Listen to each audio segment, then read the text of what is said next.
율법교사하고 예수님과의 대화의 그런 모습이죠. 여기 율법교사라고 하는 것은 다른 번역에서는 율법사라, 또는 다른 번역에서는 스크라이브, 서기관이라 그렇게 표현을 했습니다. 이 사람들은 율법에 대한 전문가입니다. 그래서 율법에 대한 탁월한 지식을 가지고 있는 사람인데, 이 율법교사가 예수님에게 와서 질문을 던져요. 그 질문 내용, 어떤 질문을 지금 예수님에게 드리고 있는가, 구조적으로 이렇게 한번 그려가면서 설명을 해볼 수 있습니다. 뭐라고 질문을 던지고 있느냐면, 내 우리가 무엇을 하여야 영생을 얻으리까? 근데 그렇게 질문을 던집니다. 그러니까 이 질문을 던지니까 이 질문을 받은 예수님이 그 질문에 대해서 답을 합니다. 그래? 그대가 율법에 대한 전문가인데, 그렇다면 당신은 당신이 알고 있는 율법이 뭐라고 쓰여져 있고 그 율법을 당신은 어떻게 잊고 있느냐, 그렇게 물어요. 그러니까 당신이 알고 있는 전문적인 지식의 차원에서 율법을 어떻게 기억하고 있고, 또 하나 기억하고 있는 그 율법을 어떻게 인터프리테이션, 해석하고 있느냐, 그렇게 묻는 거예요. 그러니까 이제 두 번째 예수님의 답변 속에서 율법에 대한 내용을 끄집어냅니다. 그러니까 이 율법교사가 그 예수님의 질문을 받고 세 번째 답변을 해요. 그 답변의 내용이 바로 뭐냐면, 우리 율법에는 하나님을 사랑하는데 그냥 사랑하는 것이 아니라 마음을 다하고 뜻을 다하고 힘을 다하고 온 성품을 다해서, 그렇게 해서 첫째로 누구를 사랑해요? 하나님을 사랑하고, 그리고 그것으로 끝나는 것이 아니라 이웃을 사랑하는데 그 이웃을 어떻게 사랑을 해요? 내 몸처럼 사랑하라. 여러분, 이것이 율법이 가지고 있는 가장 중요한 복음의 에센스, 율법의 에센스, 핵심이에요. 복음의 가장, 이 율법의 가장 중요한 본질적인 것을 율법교사가 틀고 있는 거예요. 그 정도로 이 율법교사가 율법에 대한 전문가라 그 말이에요. 그래서 그 답변을 들은 예수님이, 그 다음에 네 번째 예수님이 그 율법교사에게 하시는 말씀이 있습니다. 뭐라고 말씀을 하시는가? 아, 그래, 그러면 그대로 어떻게 하라? 행하라. Do this. 영어로 바로 그렇게 말씀을 하세요. Do this. 그럼 그렇게 행하라. 그러면 네가 살리라. 그 살리라라고 하는 그 말씀의 의미는 영생의 의미를 담고 있는 겁니다. 근데 성경에서 말씀하시는 영생, eternal life라고 하는 것은 시간적인 개념에서 시간이 중단되지 아니하고 끝까지 사는 것, 그걸 말하는 게 아닙니다. 내가 죽지도 않고 1000년 살고 2000년 살고 그래서 영원히 사는 거, 그걸 영생이라고 말하지 않습니다. 여러분, 만약에 우리가 이 땅에서 그렇게 산다면 축복일까요? 저주일까요? 대답 안 하셔도 압니다. 짧은 인생을 사는 동안 그렇게 가슴앓이도 많고 속상하는 짓도 많고 건강에 대한 문제 때문에 너무 힘들어하고, 서로 사랑하고자 약속하고 부부가 돼서 살다가 끼가 좀 쏟아지다가 이제는 털으면 먼지만 펄펄 나고, 그러면서 처음에는 당신 때문에 행복하다고 그렇게 말하던 사람들이 조금 지나면 당신 때문에 열받쳐 죽겠다고, 그러면서 막 콩가루 집안, 그런 복잡한 환경 속에서 사는 가정들이 여기 말고 바다 건너 LA에 그렇게 참 많이 있는데, 그런 인생을 죽지도 않고 영원히 산다고 생각을 한다면 그 삶이 과연 축복일까? 성경은 그런 의미에서 이터널 라이프를 말하는 게 아닙니다. 이 영생이라고 하는 성서적인 개념은 오는 세대에 주어지는 삶, 그것을 영생이라고 그래요. 그러면 오는 세대라고 하는 것은 무슨 세대를 의미하고 있을까? 하나님이 통치하는 세상, 성령님이 통치하시는 생각, 예수님이 다스리시는 세상, 그 세상이 오는 세상입니다. 그 세상에서의 삶을 성경에서는 eternal life라, 영생이라 그렇게 표현을 하는 거예요. 하나님께서 다스리시는 그 삶이, 그것을 가리켜서 뭐라고 이야기하는가? 그게 천국입니다. 여러분, 지금도 하나님이 나를 다스리시면 여기가 천국입니다. 성령님이 우리나라를 통치해 주시면 여기가 천국입니다. 우리 가정 속에 하나님의 영으로 충만하셔서 우리 가정을 그렇게 다스려 주시면 우리 가정이 천국입니다. 그런데 이 천국을 율법학자는 어떻게 지금 개념을 생각을 하고 있는가? 내가 뭔가 하면, 내가 노력을 하고 내가 수고를 하고 땀을 흘리면 내가 그것을 얻어낼 수 있는 것이라고 생각을 하면서 이 질문을 던지는 거예요. 여러분, 과연 우리 가정을 천국으로 만들어 갈 때 여러분 노력 노력하시면 천국으로 갑니까? 우리가 노력 안 해서 지금 아픔과 갈등과 싸움 속에서 삽니까? 그런 게 아니잖아요. 나름대로 노력을 하고 나름대로 수고를 하고 나름대로 뭔가 해보는데 안 되더라고 말이에요. 근데 이 율법교사는 벌써 개념 자체가, 출발 자체가 지금 잘못된 출발을 하면서 예수님에게 질문을 던지는 거예요. 내가 뭔가 하면. 그러니까 예수님이 그래? 네가 뭔가 할 수 있어? 그럼 한번 살펴보자. 그러면서 율법 문제를 건드리시는 것이고, 그래서 율법에 대한 답을 그가 제시하니까 그래 한번 해봐, 그 이야기예요. 그러니까 율법교사가 그 다음에 두 번째 질문으로 나아갑니다. 이게 첫 번째 질문과 첫 번째 하나의 그 예수님과의 대화의 장면이라면, 두 번째 장면으로 이제 나아가는데 두 번째 파트가 되겠죠. 두 번째 파트에 가서 이게 이웃 문제를 이 율법교사가 끄집어냅니다. 그래요? 주님? 그렇다면 이웃이 누구라고 하는 개념 정리만 정확하게 저에게 해주시면 저는 나름대로 한번 열심히 노력을 해서 이 문제를 해결하겠습니다. 그러면서 이제 던지는 질문이, 여기 그렇게 질문을 던지죠? 뭐라고 질문을 해요? 내 이웃이 누구입니까? 여기 영성 문제를 던졌고 두 번째 이웃 문제를 던지는 거예요. 영어로 말하면 Who is my neighbor? 내 이웃이 누구입니까? 그렇게 질문을 던지니까 그 두 번째 예수님이 이제 답변을 하십니다. 무슨 답변을 주시는가? 여기서 그 유명한 사마리아인 비유가 나와요. 그 사마리아인 비유를 예수님 말씀을 하시면서 어떤 사람, 여기 어떤 사람 유태인입니다. 이 유태인은 지금 질문을 던지고 있는 율법교사와 같은 동족입니다. 그런데 어떤 사람이 예루살렘에서 여리고로 내려가다가 강도를 만난다. 그 당시에는 흔하게 있는 사건이에요. 왜냐하면 여리고가 그 당시 국경이었습니다. 국경에서 고대 왕의 도로라고 하는 도로가 저쪽 메소포타미아로부터 시작을 해서 이스라엘을 통과해서 애국까지 연결되어져 있는 도로가 있습니다. 그 도로가 아주 중요한 물자 수송의 도로이기 때문에 그 도로를 킹스 로드라고 그래요. 왕의 도로라, 그 별명이 붙여져 있는 그 도로가 있는데, 그 도로가 통과하는 지점에 있는 도시가 여리고예요. 그래서 그 여리고에는 뭐가 있느냐면 세관이 있었고요. 그래서 사람이 모여들고 그리고 물자가 몰려드는 그런 장소예요. 그러다 보니까 거기에는 많은 그런 강도들이 들끓고 있었어요. 그래서 이 사람이 내려가다 강도를 만났는데, 그 강도가 있던 거 다 빼앗아가고 옷을 다 벗기고 얼마나 두들겨 팼는지 이 사람이 거의 죽음 직전까지 간 상태에서 그 강도들이 이 사람이 길바닥에 내팽개치고 가버렸다. 그때 마침 그 순간에 누가 그 자리를 지나갔는가? 제사장이 그 자리를 지나가다가 못 본 게 아닙니다. 봤어요. 봤는데 그 다음에 피하여 돌아간 거예요. 거기에 피하여 돌아갔다는 그 이야기는 일부러 다른 길을 선택해서 간 거예요. 근데 두 번째, 레위인이라고 하는 사람이 지나갑니다. 지나가다 이 사람도 똑같이 그걸 봤어요. 보고 피하여 다른 길을 택하여 이 사람이 갑니다. 근데 세 번째, 사마리아 사람이 지나가다가 딱 보니까 이 어떤 사람이 피투성이가 돼서 지금 죽기 일보 직전에 있는 거예요. 그러니까 그 사람을 딱 보고 이 사마리아 사람은 세 가지의 것이 열립니다. 스스로 마음이 열린 거예요. 와, 저기 사람이 저렇게 죽어가고 있구나. 그래서 이제 불쌍한 마음이 드는 거예요. 그래서 이제 마음이 먼저 열리고 두 번째, 몸이 열려서 그에게 가까이 다가섭니다. 그래서 이제 몸이 열려서 그에게 가까이 다가서서 그 사람을 거기에 기름을 바르고 포도주를 붓고, 이게 응급조치를 취한 거예요. 지금 위급한 상황이니까. 그래서 끝나지 않고 자기가 타고 온 짐승에다가 이 사람을 태워서 주막으로 데리고 갑니다. 그 이야기는 바로 뭐냐면 장기 입원 조치를 취해 준 거예요. 그래서 이 사람이 입원을 해서 치료를 받아서 건강한 몸으로 퇴원할 수 있도록. 그러면서 그 다음에 뭘 하느냐면 이 사람이 세 번째, 주머니가 열립니다. 그래서 2데나리온의 값을 지불을 하고, 그것으로 끝난 것이 아니라 그 다음에 하는 말이, 만약에 이 사람이 입원비가 더 들면 나중에 왔을 때 내가 다 갚겠습니다. 그래서 마지막 주머니까지 열린 거예요.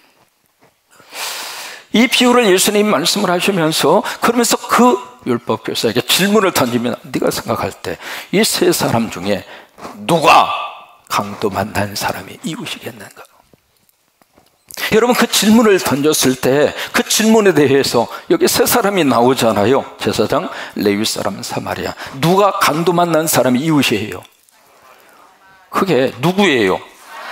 그게 정답이잖아요. 그렇게 그 답을 해야 정확한 정답이잖아요. 그런데 이 율법교사가 뭐라고 대답을 하는가? 자비를 베푼 자네이다. 무슨 얘기냐면 사마리아 사람이라고 말하고 싶지가 않았던 거예요. 그 사람은 자신들의 이웃으로 절대로 받아들이기 싫다, 그 말이에요. 그 정도로 유대인과 사마리아 사람 간에는 엄청난 장벽이 세워져 있었던 거예요. 그래서 예수님이 사마리안 비유를 하시면서 그래서 이제 질문을 던지는 거예요. 누가 강도 만난 사람이 이웃이냐? 그러니까 여기에 이제 율법 교사가 그렇게 대답을 했잖아요. 자비를 베푼 자네이다. 그래? 그러면 예수님 마지막 네 번째, 그렇다면 너도 가서 어떻게 해라? 행하라고요. Go and do likewise. 그와 같이 너도 행하라, 그 말이에요. 여러분, 이렇게 글씨로 써서 이렇게 표시를 해 보시면은 오늘 본문 말씀이 크게 하나의 큰 토막으로 두툼하게 그런 말씀을 통해서 우리에게 주시고자 하는 하나님의 메시지가 있습니다. 여기 처음에 이 율법 교사가 던진 질문의 내용은 바로 뭐냐면 누가 내 이웃입니까? 그 질문의 가장 중요한 질문의 생각 속에 뭐가 담겨져 있느냐면 자기가 중심이에요. 나에게 이웃으로 다가올 수 있는 사람이 누구냐고요. 여러분, 일반적으로 이웃이라고 하는 그 개념은 거의 대부분 내 가까운 사람들입니다. 혈연지간으로 아니면 친지로, 이게 조금 넓어지면 학연이라고 하는 관계 속으로 조금 넓혀지죠. 학연에서 조금 더 넓혀지면 지연이라고 하는 관계로 조금 넓혀져요. 그래서 그 카테고리 안에서 우리는 이웃이라고 하는 개념을 생각을 하고 있는데, 예수님은 이 이웃의 개념을 그 개념에서 끝나지 않고 이웃의 개념을 확대해요.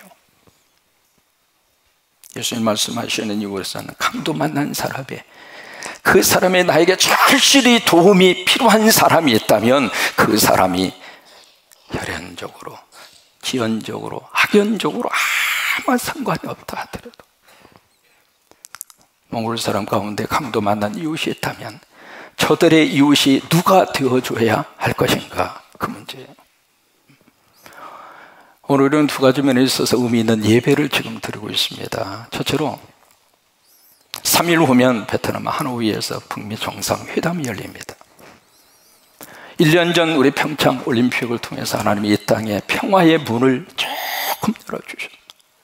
참 기적적으로 하나님이 주신 문입니다. 그래서 이제 두 번에 걸친 북미 정상회담이 드디어 열리게 됐는데 두 가지의 마음이 듭니다. 첫째는 희망과 기대의 마음.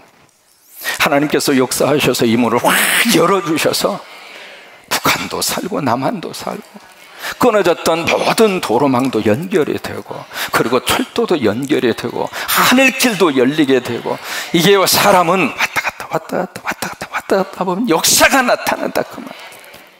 막혀버리면 끝난 거예요.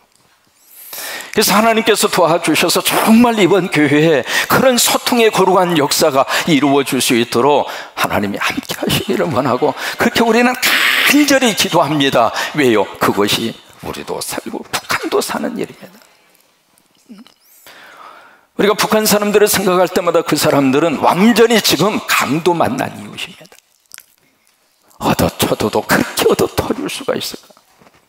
수십 년 동안 특정한 세력에 의해서 어떤 민족의 집단이라기보다는 종교적인 집단의 성향을 강하게 띠고서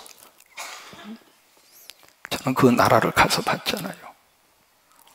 세상에 그렇게 인간이 비참하게 살아갈 수 있을까, 그 싶을 정도로 평양의 소수의 몇 프로, 그 사람들은 떵떵거리고 산다 할지 모르지만 지방의 저 시골에서 살고 있는 내 민족 2천만 명의 북한 동포들은 말 그대로 비참한 삶을 살아요. 강도를 만나도 이렇게 강도를 만날 수 있을까? 이번에 북미 정상회담을 통해서 하나님께서 그들에게도 살 수 있는 길을 열어주시기를 바라고, 그렇게 우리가 기대하고, 그렇게 우리가 희망하고, 그렇게 우리가 기도하는 거예요. 그리고 그 땅에 십자가가 세워져서 우리처럼 예배하고, 우리처럼 찬양하고, 우리처럼 영광 돌리고, 우리처럼 주야 마음대로 해도 잡아가지도 않고, 그런 나라가 될 수 있도록 아버지께서 역사해 주시게 되고 우리는 간절히 기대하고, 그렇게 되어질 수 있도록 이번에 회담에 하나님의 거룩한 역사가 임하게 되기를 위해서 기도합니다. 또 한편 우리는 불안하고 그리고 걱정이 됩니다. 이 회담의 은혜를 갑자기 어떻게 다 쳐져버리지는 않을까? 그리고 저들 배후 속에 어떤 꿍꿍이 속에 지금 숨겨져 있는 것은 아닌가? 그리고 그들의 배후 속에 우리가 알지 못하는 그런 뒷골애들은 행여라도 없는가? 그런데 한 가지 우리가 믿는 게 있습니다. 우리는 양국의 정상들을 믿는 게 아닙니다. 우리는 누구를 믿어요? 그래요? 하나님을 믿어요. 그래서 그 하나님이 그 회담 가운데 함께하여 주셔서 저들의 생각이 아니라 하나님의 생각을 하나님이 불러 일으켜 세워 주셔서 이번 회담을 통해서 우리 민족의 새로운 역사가 쓰여지도록 그렇게 하나님이 축복해 주시게 될 줄로 믿습니다. 두 번째, 오늘 예배는 청노님 기도하신 대로 3.1 만세 사건이 일어난 지 금년이 꼭 100주년이 드러냅니다. 1919년 3월 1일 우리는 전 세계 앞에 독립선언서라고 하는 것을 낭독을 합니다. 오등 자의 조선의 독립국임과 조선인의 자주민임을 선언하노라. 박수하면 얼마나 좋겠어. 그게 첫 문장입니다. 근데 그 첫 문장을 영어로 말하면 proclaim입니다. 선언한 거예요.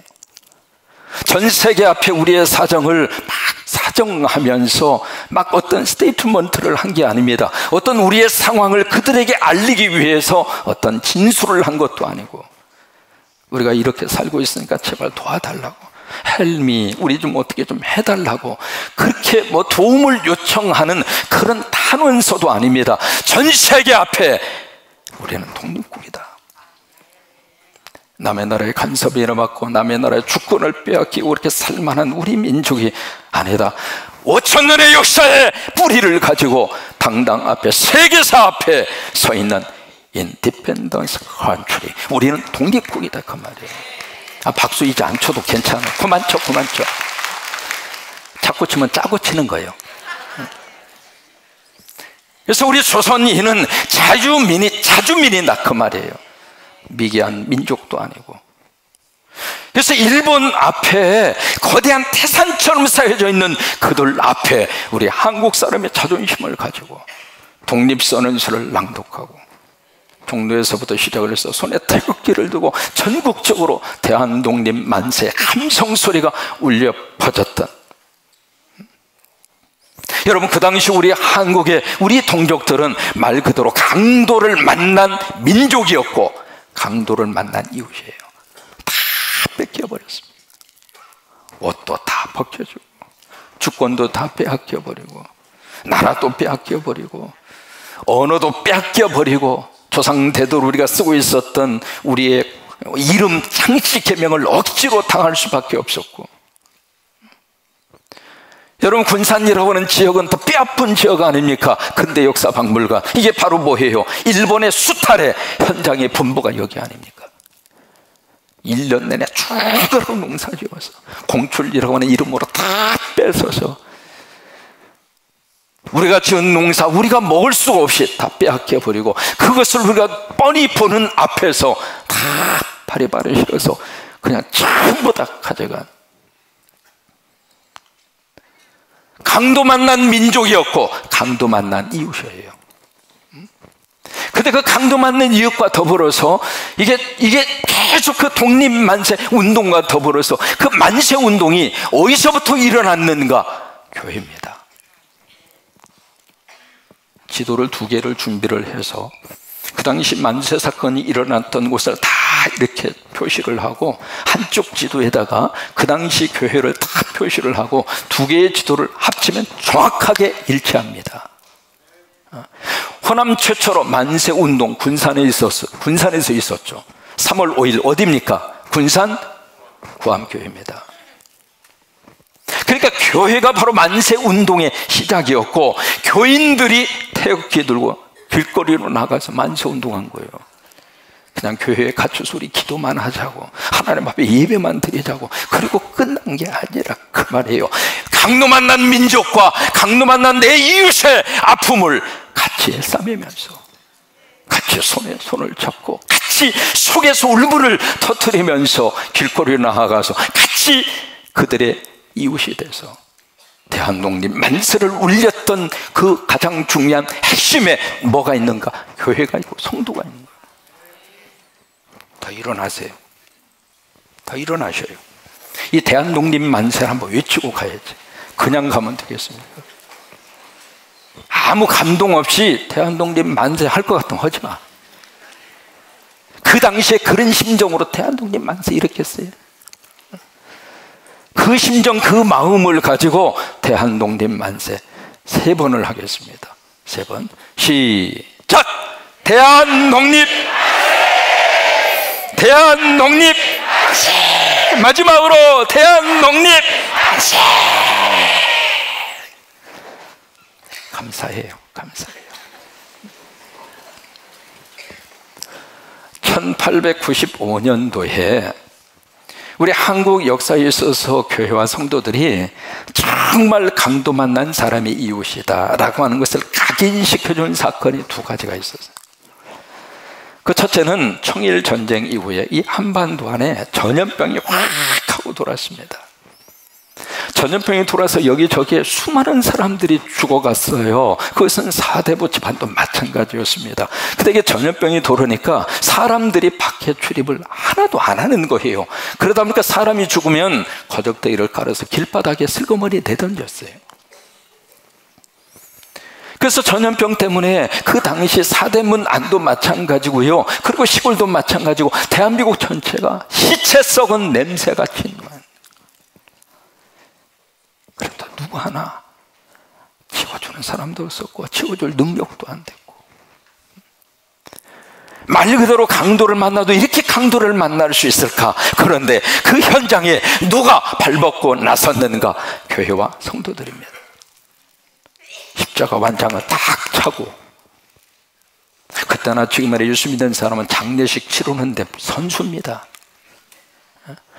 제가 신학교에서 가장 먼저 배운 것이 염하는 겁니다.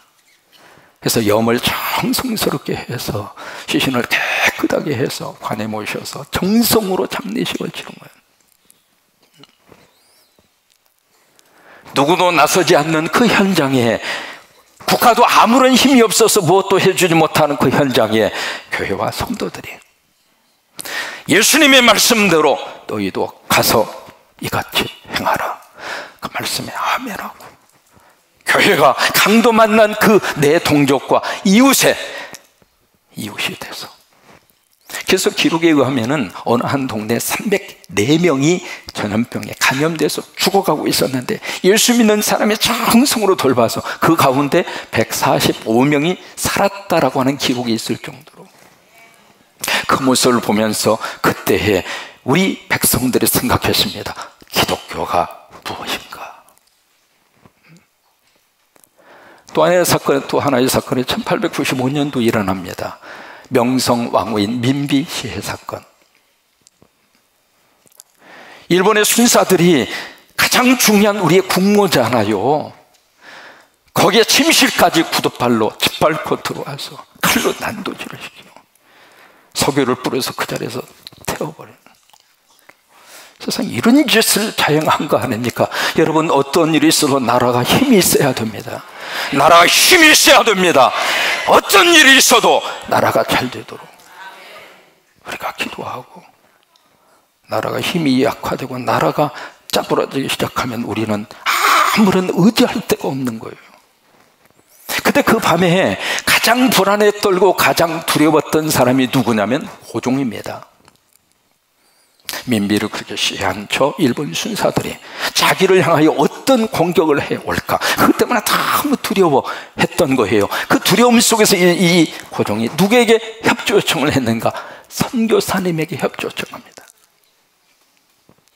한 나라의 왕이 그 왕을 지켜줄 수 있는 자국인의 국민이 하나도 없었다 그 말이에요. 그 정도로 그때 당시에 우리나라가 강도를 맞아도 그렇게까지 강도를 맞은 거예요.